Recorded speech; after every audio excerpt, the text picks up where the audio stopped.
देश के किसान और सरकार के बीच लगातार जद्दोजहद बनी हुई है। जिस तरीके से हरियाणा और पंजाब के खनौरी बॉर्डर को युद्ध स्थल बना दिया गया है, एक तरफ बड़ी बड़ी बैरिकेडिंग्स लगा करके पुलिस बलों की जबरदस्त तैनाती की गई है, तो दूसरी तरफ अपने दल बल के साथ किसान भी बॉर्डर पर डटे हुए हैं। किसान एमएसपी की मांग कर रहा है, लेकिन इस बीच कल हरियाणा के खनौरी बॉर्डर जो जींद और पंजाब का बॉर्डर लगता हुआ है, उस बॉर्डर पर पुलिस फायरिंग कर देती है। किसान नेताओं का कहना है कि पुलिस की फायरिंग में एक जवान शहीद हो गया। आपको बता दें कि शुभकरण नामक एक युवक की कथित तौर पर मौत बताई जा रही है। हालांकि पटियाला के एक सरकारी हॉस्पिटल के डॉक्टर ने इसकी पुष्टि की है कि इसकी मौत गोली लगने के कारण हुई। ऐसे में अब क्या ये आंदोलन और भी उग्र होता हुआ दिखाई देगा? 24 वर्षीय शुभकरण पंजाब के बठिंडा जिले का रहने वाला था। आंदोलन में एमएसपी को लेकर प्रदर्शन कर रहे किसानों के साथ था, लेकिन भीड़ को नियंत्रण में करने के लिए पुलिस वहां पर फायरिंग करती है, आंसू गैस के गोले छोड़ती है और इस बीच एक गोली बताया जा रहा है कि शुभकरण के सर में लगती है, जिसके माध्यम से उसकी मौत हो जाती।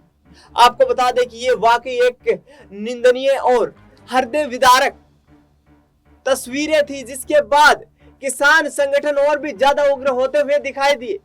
जिस तरीके से यहाँ पर कृषि मंत्री अर्जुन मुंडा ने यह कहा कि किसानों के साथ लगातार बातचीत जारी रहनी चाहिए, यानी कि 23 फसलों की जो एमएसपी की मांग कर रहे हैं, उसमें 4 फसलों पर तो केंद्र सरकार एमएसपी देने को तैयार है, लेकिन जो 19 फसलें बाकी रह गई हैं उस पर विचार करने की बात कर रही है। लेकिन किसानों का यह कहना है कि पिछले 3 साल से क्या विचार भी नहीं कर पाए। आखिरकार प्रधानमंत्री ने आश्वासन दिया था, उस आश्वासन पर क्या आज तक बातचीत भी नहीं की गई। इसी को लेकर किसान नेता सरवण सिंह पंढेर ने कहा है कि सरकार बातचीत का माहौल तैयार करे। यदि लड़के मरते रहेंगे, आंदोलन से लोग जख्मी होते रहेंगे, तो ऐसे में सरकार से बातचीत संभव नहीं है। यानी साफ तौर पर सरवण सिंह पंढेर ये कहते हुए नजर आ रहे हैं कि गोली और बोली एक साथ नहीं चल सकती है। सरकार को माहौल तैयार करना पड़ेगा और उस आधार पर आगे आने वाले वक्त में या आगे के दौर में यहाँ पर सरकार से बातचीत संभव हो पाती है। सुनाते हैं आपको सरवण सिंह पंढेर क्या कह रहे हैं। तो अगली रणनीति अगले 2 दिन स्पष्ट करांगे। हजे खनौरी वाली सारी घटना का जायजा ले लिए। 2 दिन दिल्ली कूच वाले मसले ते स्टे होगा, ठीक है। ओदे विच गाहां की फैसला लेना लियांगे। अब मेरे वीर नूं गल कर। तो आपने सुना, यहाँ पर किसान नेता सरवण सिंह पंढेर कहते हुए नजर आ रहे हैं कि सरकार से बातचीत तभी होगी जब सरकार एक अनुकूल माहौल तैयार करेगी और उसके आधार पर किसानों की तमाम मांगों को मानने के लिए और अपने द्वारा दिए गए वादों को, आश्वासन को पूरा करने का यहाँ पर एक प्रयास करेगी। इससे आगे आपको बता दें, सुखपाल सिंह खैरा जो कि एक युवक शुभकरण सिंह की मौत के बाद कड़ी आपत्ति जताते हुए नजर आ रहे हैं। यहाँ पर सुखपाल सिंह खैरा ने इस घटना को एक निंदनीय कार्य बताया है और उनका साफ तौर पर कहना है कि किसान आंदोलन के बीच ऐसी घटनाएं हृदय विदारक हैं। ये कोई आतंकवादी नहीं है जिनके ऊपर इस तरीके का व्यवहार हो रहा है। सुनिए क्या कुछ कह रहे हैं यहाँ पर सुखपाल सिंह खैरा। बहुत दुख के साथ हमारे को ये बताना पड़ रहा है सारे देश के किसानों और लोगों को कि हमारे पंजाब का एक नौजवान 22-23 साल का किसान शुभकरण सिंह जो बठिंडा जिले का रहने वाला था, आज खनौरी बॉर्डर पंजाब के ऊपर हरियाणा पुलिस ने उसको गोली मार करके उसकी हत्या कर दी। और उस वक्त गोलियां चला रहे हैं, टेयर गैस शेल्स छोड़ रहे हैं, रबर बुलेट्स मार रहे हैं, जब वो बिल्कुल निहत्थे हैं और शांतमयी तरीके से पिछले 13 फरवरी से शंभू और खनौरी बॉर्डर के ऊपर बैठे हैं। लेकिन हमारे देश की सरकार, हमारे प्राइम मिनिस्टर साहब मोदी साहब बिल्कुल चुप बैठे हैं। उनके ऊपर उल्टा एक बैरिकेडिंग करके एक अलग बॉर्डर बना के अपने ही देश के किसानों को दिल्ली की तरफ आने से जो रोका जा रहा है, ये बहुत बुरी बात। और इससे पहले हरियाणा पुलिस ने पंजाब की टेरिटरी के अंदर घुस के ड्रोन्स के जरिए हमारे 200-250 किसानों को बहुत बुरी तरह से इंजर किया है। बहुत ज्यादा उनके चोटें लगी हैं, उनकी मेडिकल रिपोर्ट्स हैं, लेकिन कोई कार्रवाई नहीं हो रही। और वो क्या मांग रहे हैं? वो इस देश के अन्नदाता के लिए, किसान खेत मजदूर के लिए वाजिब एमएसपी के कानून मांग रहे हैं। वो कोई इस तरह की बात कोई कर नहीं रहे जिससे किसी तरह का भी तनाव या खराबी हो। और पिछले 1.25 साल के आंदोलन में हमारे किसानों ने दिल्ली में बैठ करके ये बता दिया कि ये मुकम्मल, they are absolutely non violent. अब वायलेंस कौन कर रहा है? वो हरियाणा की पुलिस वहां से हमारे किसानों के ऊपर जो अत्याचार कर रही है।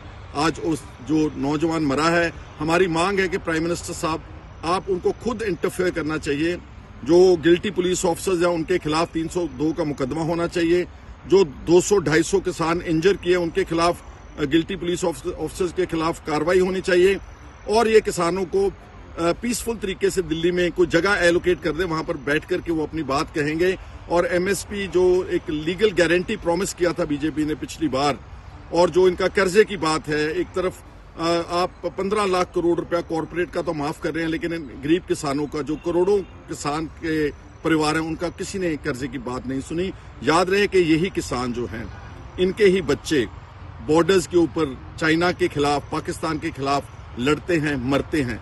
मैंने कभी नहीं देखा कि किसी बीजेपी का लीडर इस देश के लिए लड़ता हुआ उसकी कोई शहादत हुई हो।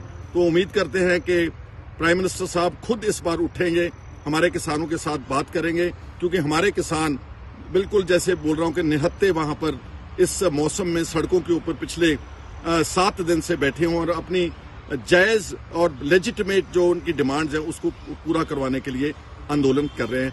उनके खिलाफ इस तरह का अत्याचार करेंगे तो ये समझ लेना कि उस भगवान और इंसानियत के खिलाफ आप अत्याचार कर रहे हैं। तो सुना आपने, सुखपाल सिंह खैरा भी यही कहते हुए नजर आ रहे हैं कि आंदोलन रत किसानों के ऊपर पुलिस जो अत्याचार कर रही है वो सरकार का एक निंदनीय कदम है। सरकार को ट्रैफिक स्मूथ रखना चाहिए, किसानों के लिए रास्ता खोलना चाहिए। किसान आसानी से जा रहे हैं, किसान अपनी मांगों को लेकर के जा रहे हैं, जो उनका संवैधानिक हक है, उस संवैधानिक हक को मांगने के लिए जा रहे हैं। लेकिन यहाँ पर जो भिड़ंत पिछले करीब 9 दिनों से चलती हुई नजर आ रही है, यहाँ पर किसान रुके हुए हैं, डटे हुए हैं, कहीं भी जाने को तैयार नहीं है। उनका साफ तौर पर कहना है कि हमारी मांगे हैं एमएसपी पर गारंटी कानून बने, एफआईआर को वापस लिया जाए, किसानों की पराली के दौरान दर्ज किए गए मुकदमों को वापस ले सरकार, तमाम खाद बीज को, जो महंगे खाद बीज आते हैं, उनको सब्सिडी पर उपलब्ध करवाया जाए, जिससे कि देश के किसान की आर्थिक स्थिति को सुधारा जा सके और आने वाले वक्त में देश का किसान एक मजबूत स्थिति में आ सके। इस पर गुरनाम सिंह चढ़ूने ने कहा है कि सरकार की जो कार्रवाई है वो काफी निंदनीय है। सरकार 3 साल से किसानों के साथ खेल कर रही है। पीएम मोदी ने 2020 में शुरू हुए किसान आंदोलन के खत्म होने पर एक वायदा किया था कि हम आने वाले वक्त में किसानों के लिए गारंटी एमएसपी का कानून लाने वाले हैं। ऐसे में अब हम देश भर में यहाँ पर प्रधानमंत्री नरेंद्र मोदी का पुतला फूकने वाले हैं। हर गांव, हर तहसील में प्रधानमंत्री नरेंद्र मोदी के पुतले फूकने की यहाँ पर घोषणा की है गुरनाम सिंह चढ़ूनी ने। सुनिए क्या कह रहे हैं गुरनाम सिंह चढ़ूनी। साथियों नमस्कार।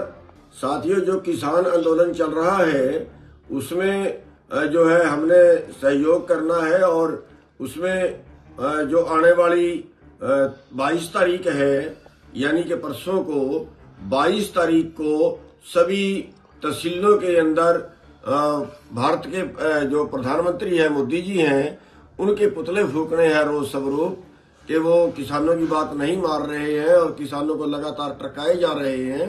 जो कमेटी बात करने के लिए आती है उससे संतोषजनक बात नहीं करते हैं।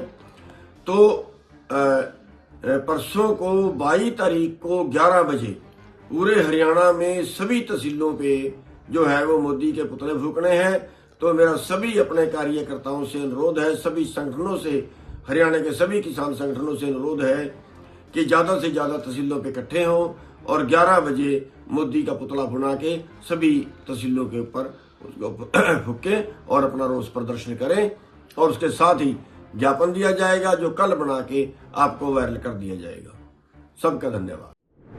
तो आपने सुना, पिछले 9 दिनों में यहाँ पर जो किसानों और पुलिस बलों के बीच जो झड़प हो रही है, लगातार खनौरी बॉर्डर हो या फिर शंभू बॉर्डर हो, लगातार पुलिस और आंदोलनरत किसान एक दूसरे के आमने सामने आ चुके हैं। उस दौरान एक युवक शुभकरण की मौत का मामला भी सामने आया है। बताया जा रहा है कि पटियाला के एक अस्पताल में सरकारी डॉक्टरों ने ये एक मौत का खुलासा किया है और जिस वक्त किसानों के खिलाफ जो प्रदर्शन हो रहा था, पुलिस जो फायरिंग कर रही थी, उस दौरान ही कथित तौर पर इस किसान की मौत का मामला सामने आया है। इस पर हरियाणा पुलिस ने कहा है कि यह महज एक अफवाह है, पुलिस की तरफ से कोई किसी प्रकार की फायरिंग नहीं की गई है और यहाँ पर जो किसान की मौत हुई है उसको यहाँ पर हरियाणा सरकार और पुलिस की कार्यशैली को लेकर सवाल उठाने और राजनीतिक षड्यंत्र देने की कोशिश की जा रही।